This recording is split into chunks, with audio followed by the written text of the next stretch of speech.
Hello, we are clean breakthrough. I don't know why I just did that. My ADHD got the best of me. We're recording in the afternoon. I So know. all of our executive functioning's lower because I'm glad you did that because what I was going to do before I started off, I was just going to be sitting here reading, like holding this book up. And why? I Like could have been what? told too. Like Yeah, what's? I'm running on 3.5 hours of sleep too, so I'm a Ooh. little extra toasty this afternoon. Why weren't you sleeping, dude? What's your problem, bro? I don't know, dude. Just babies crying and pooping diapers and stuff happens. But anyway,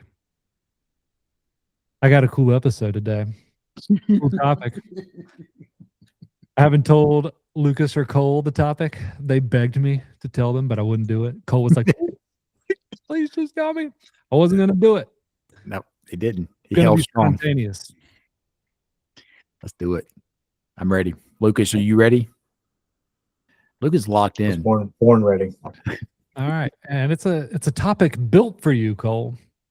For me. Yeah. It's a topic of therapy. Therapy in general. So what I want to break into here is I heard another professional. I was around another professional the other day who works in the treatment industry, and he was talking about another program and made a comment about like their clinical team and was like, "God," and they just have a bunch of like young people running around their therapy office, a bunch of interns, and it's just not a lot of people who have a ton of experience. And I didn't say anything. I just backed out of the conversation. It wasn't a combo for me, but it hurt me deep down in my soul. Because in my experience, as a person who's gone to a lot of therapy, starting with my own addiction, my struggles in a substance use disorder, before that, struggling with depression, anxiety, I'm seeing therapists, psychologists. I mean, even after getting married, or before marriage, I'm seeing premarital counseling. After marriage, I'm doing couples counseling. So a lot of therapy, and I've never once thought about the credentials that my therapist has. In fact, as I started treatment, like for substance use disorder, I would even like turn my nose up at the older therapist that I just did not feel I could relate to, and I ended up relating way more to a much younger uh, male therapist. And then I moved to Asheville, and I related more to a much younger female therapist. And so it was more about vibes to me. And I guess I want to get y'all's opinion on that of credentials and how sometimes people can be, think that you've got to have 50 years of experience, 100 letters behind your name. Yeah, 50. What do you think? I have a lot of thoughts about this. Whoa, okay. Feel free to go first, Cole, if you want them. I mean, well, I guess I'm trying to think like how to be concise in my thoughts as my opening statement. But I would say being a good therapist is a combination of being able to connect with your clients and having some level of like education on where to help them and how to help them. But I don't think that has to come from 50 years of experience, which is also a lot of experience, So can you connect, and do you have some level of expertise to help them like with what they're going through? That's my opening statement. Lucas, what are your I have an opening statement. If you say you had 20 years of experience as a therapist, if everyone needs to see experienced therapists, where does anyone go when they start? Hey, Lucas, I hate to break it to you, but I don't think your microphone is working. I think we're picking you up from your computer mic. Really? Yeah. It's like echoey. It doesn't sound, we're not getting the crisp, clear, sure sounds. Nip can't hear you at all now. What? Up, can hear you a little bit. You hear me now? Yeah, it's crisper, but it's light. How do I turn it up? Give me a check. Can I get a testing 1, 2? Can I get a? Check, testing 1, 2. All right, we're coming in. 1, 2. Oh, that wasn't good. Houston, we have a problem. Dude, I kind of don't know what to do. I feel like he sounds normal to me, Dave. Okay, that Just sounds now. a little better. Yeah, that one sounded better. This is normal. There we go. It's my normal mic. It sounds much better now. All right, I'm going to tell myself real quick first. Apparently, my PlayStation 5 controller hooked up to my computer was automatically being used as the microphone because there's a microphone on it. And that's on why the that controller. Yeah. That's fun. So when you play with your friends online and you're like talking to them, you're like talking. Oh, I use this. It's just now connected to my computer so it can pick it up. Anyways, so I think it's the same thing when you think about like sponsorship and 12-step meetings, and people are like, oh, you want to get like a really good sponsor who's like seasoned and has a lot of experience. How does anyone become that if they can't have that first sponsee? How does anyone become a seasoned therapist if they can't see anyone as an intern because they don't know anything? Like, what do they do for 20 years if not see people to gain experience and gain abilities and skills and knowledge outside of just the schooling they got? You know what I mean? It's like, it's just so elitist in that sense, because it's like, well, then how did you become? I would imagine it's someone who's seasoned as a therapist that said that, or knows seasoned therapists that they like. It's like, well, how did they become seasoned therapists? Did they start as an intern? Were they allowed to see people as an intern? Were they allowed to see people as a first-year therapist, a second-year therapist, a third-year therapist? Like, that's the only way you can get better at anything. So I just don't understand that of like, who do you see if you have to be so I can't think of the word, but it like cancels itself out. It can't exist. Yeah. You just reminded me of a really funny story. But so I first went to treatment in Kentucky. That's like where my treatment journey began. And I was getting like guidance from the guys in the program or some of the employees of the program. And they were like, you should get to be your sponsor, and your mentor is Mike, dude. Mike is the legend. He is the shmei legend around here. Mike was like 87 years old. And I was like, yeah, I'm going to get Mike, dude. He's going to be the best mentor ever. And I got Mike to be my sponsor or my mentor. And it was like a weekend. I go over to Mike's house and I'm just talking to him about everything I'm struggling with and my problems. And I might be 15 minutes in, an 87-year-old Mike sitting in his chair like that. And I was just like, what the hell am I doing, dude? Like, I don't relate to this guy at all. I'd really like to have a cooler sponsor. But that was like my first wake up call. I actually kept him until I left Kentucky and moved to sober living in Asheville. But when I got to Asheville, I was on a mission to find someone that like I could really relate. It's all about the vibes, baby. I just wanted to vibe with somebody. I wanted to vibe with my therapist. I wanted to vibe with my sponsor. Yeah, what they call it in counselor school is therapeutic rapport, what you call vibes. The therapeutic rapport, like can you create this connection and this rapport with your client? And they told me in school, and I haven't seen anything in my experience that would say otherwise, but that is the most important thing that goes into a positive therapy experience, to where you are talking to your therapist and you have like a rapport and a connection with them. So that goes back to the thing, like, do you have like experience and knowledge to offer the person to kind of like, in some levels, like comfort and reassure them and during like a pretty tough time in their life? And can you connect with them? But if you can't connect with them, the all the knowledge you have isn't going to do much, right? Because then it's just going to be like, I don't even know like how to talk to this guy. I don't know how to be open to this person, you know? One thing I will note about like the intern process. Now, from an ethical standpoint, interns are supposed to be like supervised, and we have like interns who are in master's programs, and they're supposed to be supervised and have like really not like much of a caseload, if any, and they're under a lot of guidance of the site supervisor, whatever practice they're working at. And then after you get out of that, you typically have like 2 years where you're like a provisional licensed counselor. So you can be like a marriage and family counselor, you can be a social worker, you could be a licensed professional counselor. It depends on the state, the names, but you get supervised for 2 years, the first 2 years of working. So if you think about it, like it's kind of like what they say when you go to a doctor and like, would you rather see the doctor or the PA? A lot of times people are like, hey, I'd rather see the PA because they're not as stressed running around. They may have better like bedside manner. And they're like, they have guidance from like people who, you know, they're the physician's assistant, you know, or their nurse practitioner. They have guidance from like the doctor above them.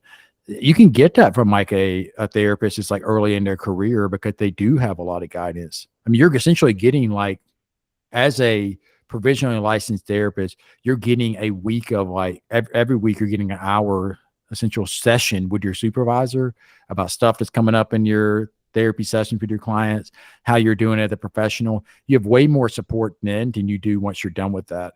Because once you become like a fully licensed therapist, you got to actually really like work to like find that type of accountability and whatnot. And I think it's easy to let that go as you go along and hit burnout and just get really like in a funk as a therapist. You've been doing it for a while. Have you guys ever seen that, therapists who get in a funk with time? Yeah. Yep. Oh yeah. Yeah. Yeah. I mean, I feel like I do it myself. Like I'm to be completely candid. Like I can think of times, you know, earlier in my career, there might've been more like gusto and fired up and like energy. And then, you know, you have life that happens, right? You might have a little baby and it keeps you up. You only get 3 hours of sleep at night. You know, a little bit harder to lock in at the therapist that day.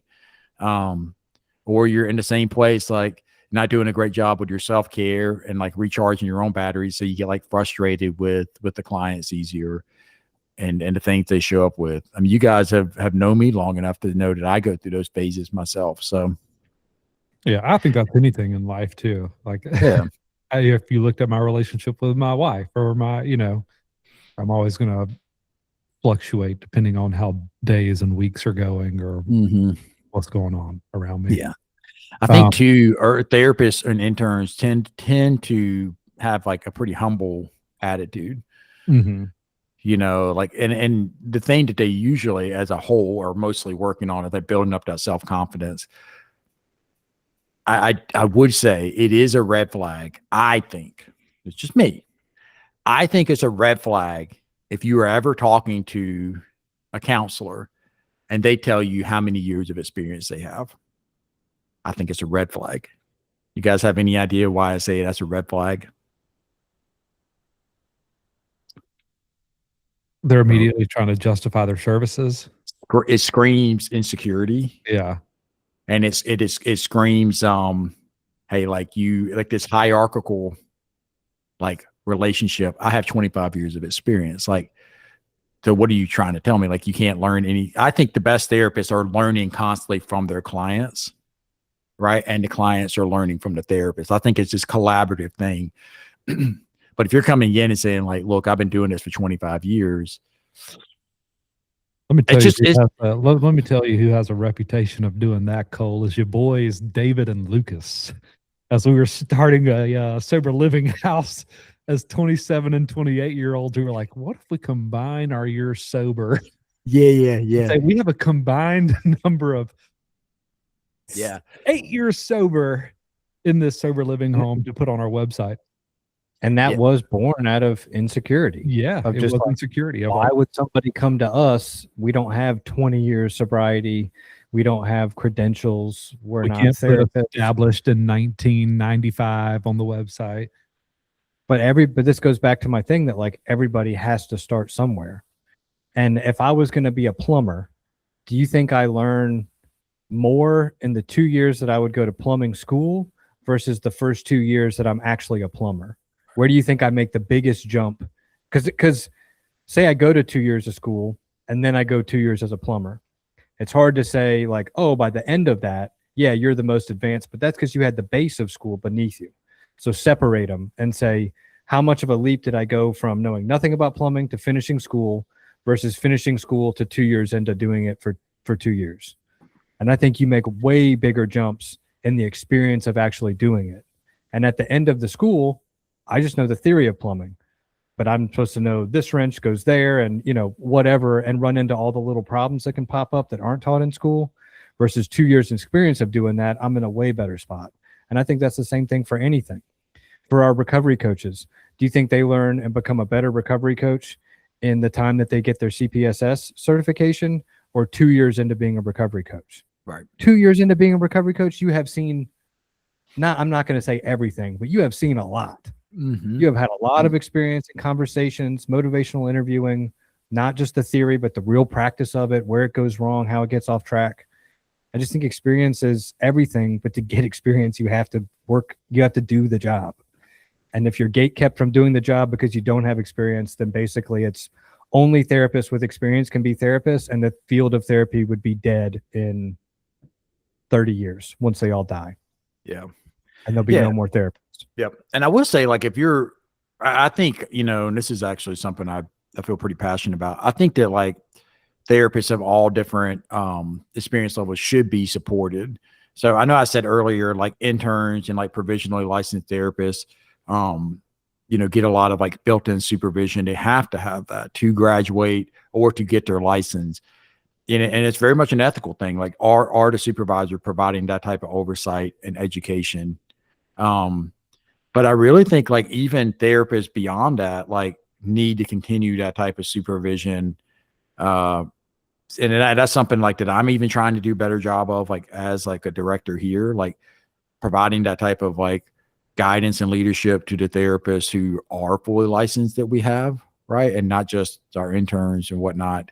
There's something like really like, I find it very gratifying because I enjoy like supervising, because I learn a lot too, or I'm like reminded constantly, or I need to do this thing too. You know, it's similar to like my therapy sessions with my clients, like learning from them constantly. But yeah, I would say red flag, like anybody who's like, you know, touting how many years they've been a therapist. I don't love that. That doesn't mean they're not a good therapist. It's just like a red flag for me. Yeah. You know, I totally get that.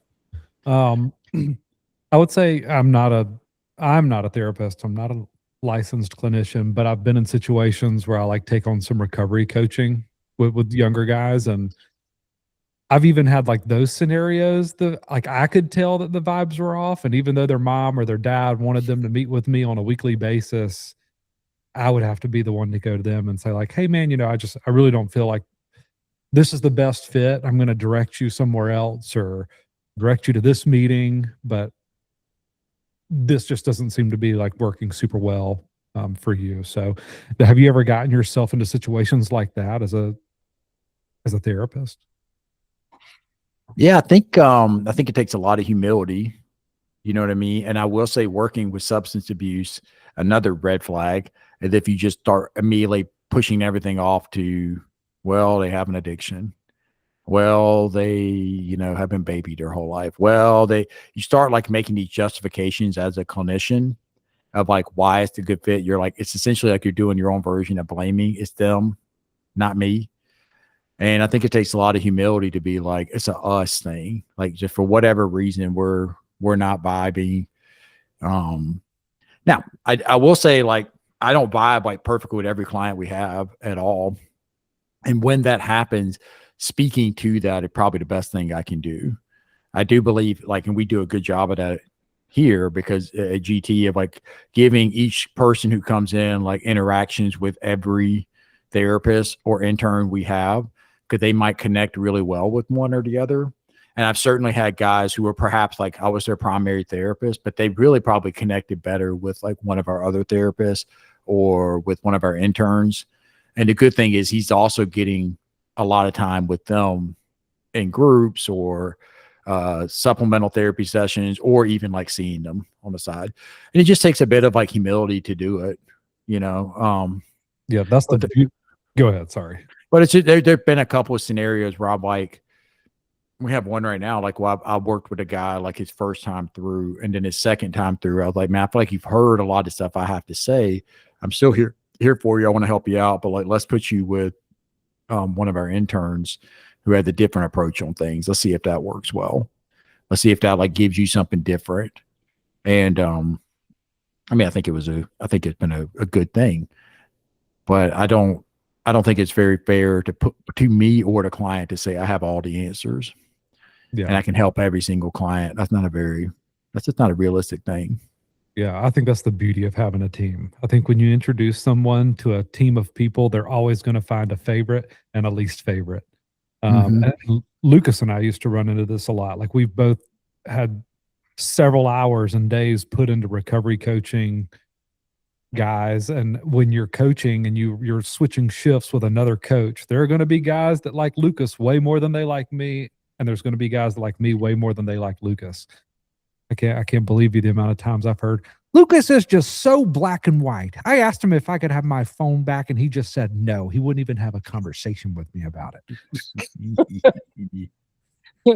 And I'm like the more willing like to entertain their thoughts and ideas around not having their phone. So, that guy might gravitate more toward me. So when it gets time to have a serious conversation, I'm probably the person for that job.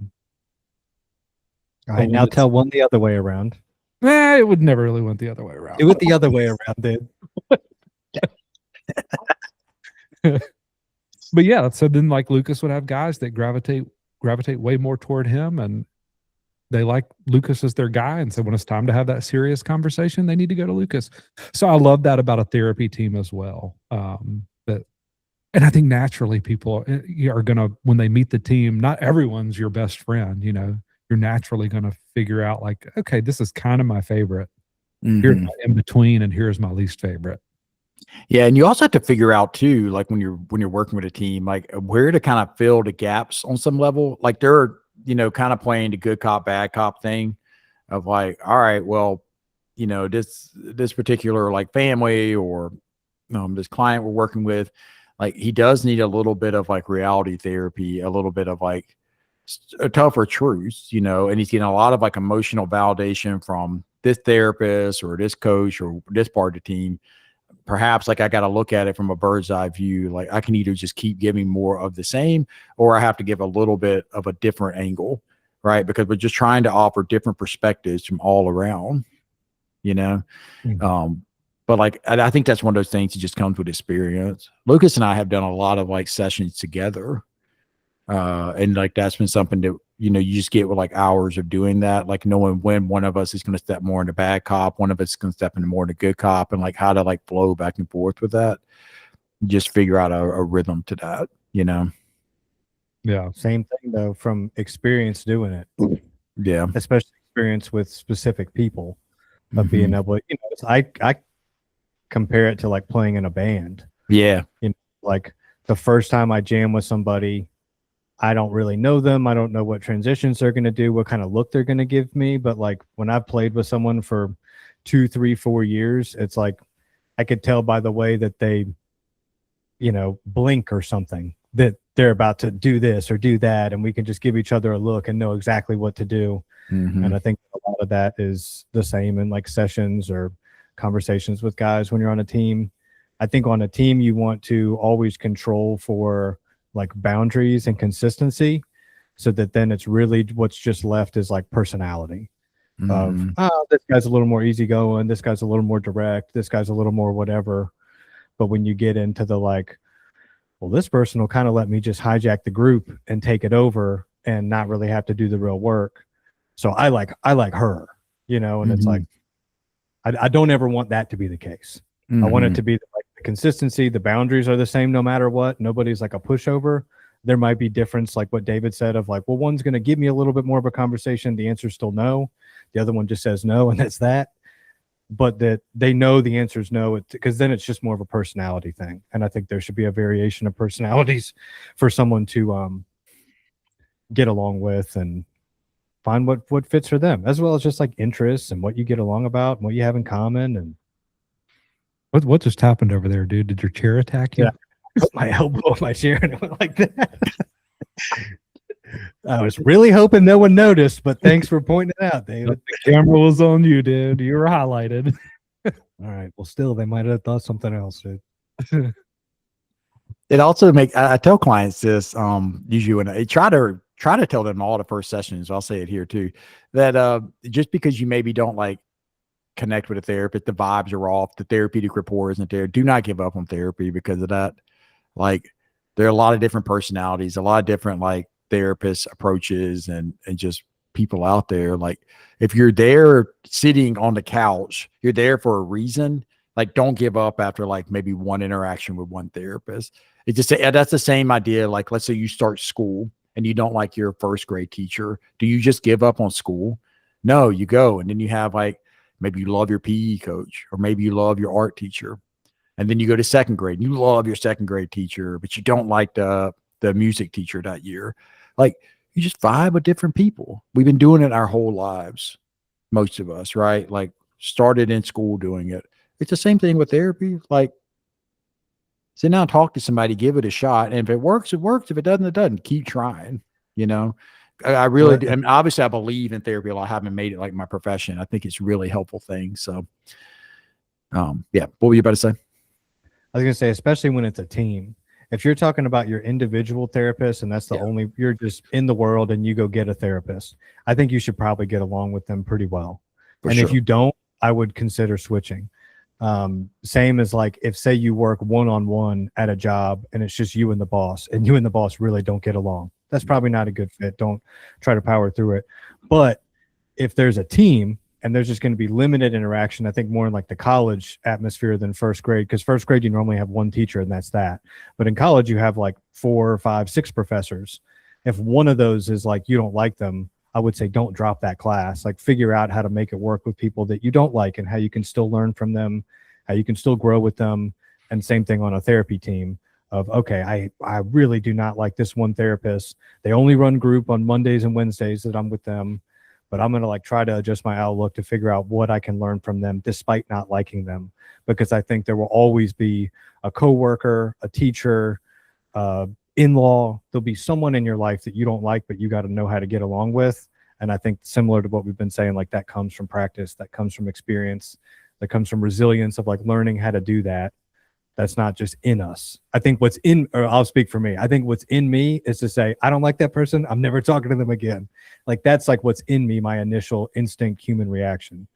What's like above that I need to try to work towards is, all right, how do I fight that and see the good rather than the bad, find the similarities rather than highlighting the differences, and figure out how can I grow despite my environment. Couldn't agree more. And like, also, can I learn from somebody, like, even if I don't like them, even if I don't vibe with them, you know, because that will have that happen too. You know, if you think about it, like, that happened with school. Like, maybe you don't like a professor when you're taking a class, or a coach when you're in that sport, and you look back and you're like, man, okay, I really see what he was teaching me now, or she was teaching me now. Like, I have like a much bigger, like, much like stronger affinity for them, because I see like why they were pushing me so hard.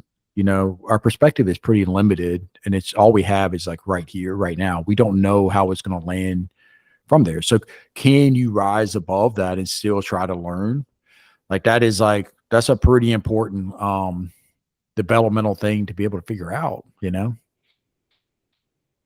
Yeah. So, yeah. Say another thing we have to keep our eye on, especially in our line of work, is if it's like, if someone's honing in on a staff too much or a therapist too much, it's like, yeah, because we're all humans, we all have our weaknesses, and it's like, are you manipulating that person? You want to be paired with that person because you know how to manipulate that person. Mm-hmm. You know how to get David to bring donuts into the office is what you know how to do. So, Diamond Dave being a Disney dad, it goes the other way too.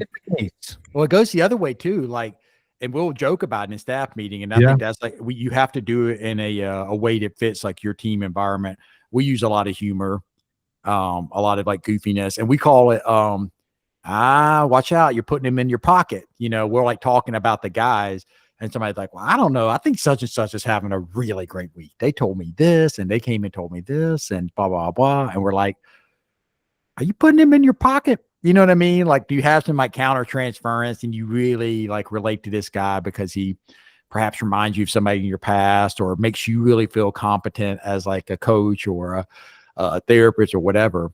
And that's our way of like pointing it out to kind of like snap us back to the present. And I think it works pretty well on our team, but that's something else you have to really be mindful of. Like, am I even letting myself be played, or am I playing favorites because this person really gives me what I would like want and need as a professional, you know? Yeah. Yeah. Another benefit of a team.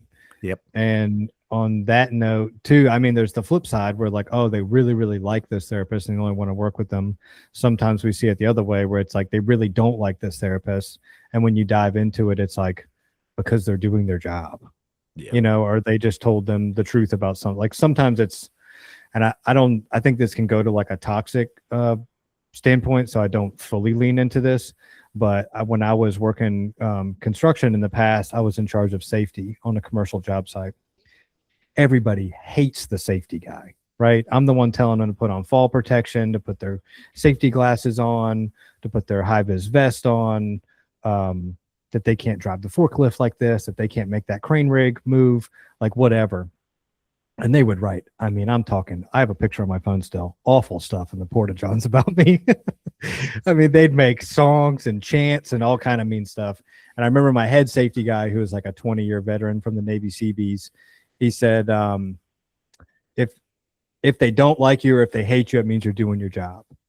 And I think that again, I don't want to lean into that too much of like, oh, they're also all the people I work with are supposed to hate me. And that's what signifies I'm doing my job. But I do think there's an element of that.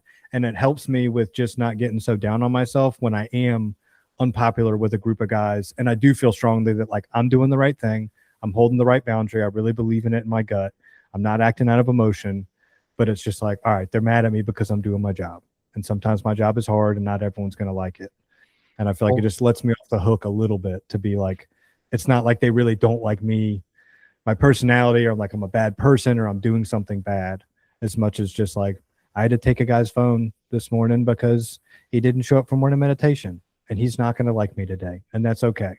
But he doesn't like me because I'm doing my job that we established in the ground rules day one when he came, that's what would happen. And I just held up my end of the bargain. And so I do think you have to let yourself off the hook sometimes, because it can wear on you if you have 3, 4, 5 guys who don't like you.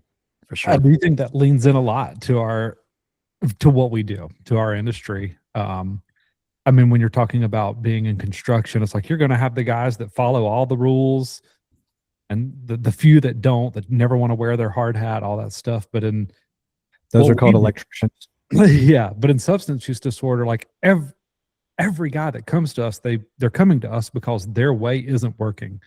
So those are called HVAC guys. What? Those are called HVAC guys, also plumbers. But their ways carpenters. Aren't working. And so we're starting off from day one of like trying to get them to change their ways. And in a lot of cases, that doesn't go over well. You get a lot of pushback. So you do get that, like, I don't like you very much because I don't like you calling me on my stuff. But that's what's going to help you. I think that's also why it's important to have lived experiences. You know, I mean, obviously both of you guys do. Like, y'all remember going to treatment and people holding you to your stuff, and looking back at it now, you can see like a lot of wisdom and what people are holding you to, you know. That can be harder to find if you don't have a lived experience, like haven't been to rehab or something like that. But that's where you have to get a little creative, and you have to think back on teachers and coaches who were doing the same, even parents, right, who were doing the same thing. Like, I didn't really want to do it, but I see now why mom and dad like made me do this. And like, I really believe like in what I'm holding this client to or this family to. And I'm also being humble enough to like check with the people in my life, like my professional like team. Am I seeing this clearly?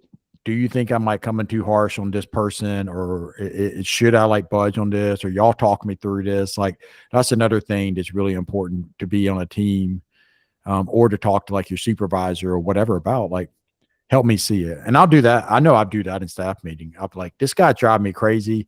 Like, I'm willing to listen. Y'all talk me off the ledge. Like, I'm really frustrated with blah, blah, blah, this situation. Y'all talk me off the ledge. And like, you know, usually like somebody will, and it's like, all right, I hear you. Like, okay, we stay the course, or we make the change, whatever we land on. But got to have some humility with that too, you know? Yeah. Just always bringing people back to like the baseline. That's not anyone that you're working with is all negative or all positive. Yeah. Because if they're all negative, they're irredeemable. We might as well stop working with them because there's no point. Yeah. And if they're all positive, it's kind of the same thing. It's like that's the easiest person to work with if that's truly the case. Mhm. But they still need to work on this thing and this thing and this thing, and they're not perfect. Okay, now we're back to baseline of like they still got some stuff that they can learn and grow from in this program. Yeah. Yeah. Yeah. Yeah. Well, anything else on that topic? I Hmm. think we covered it pretty well. What'd you think about my topic? To be a surprise topic that you knew nothing about going into this.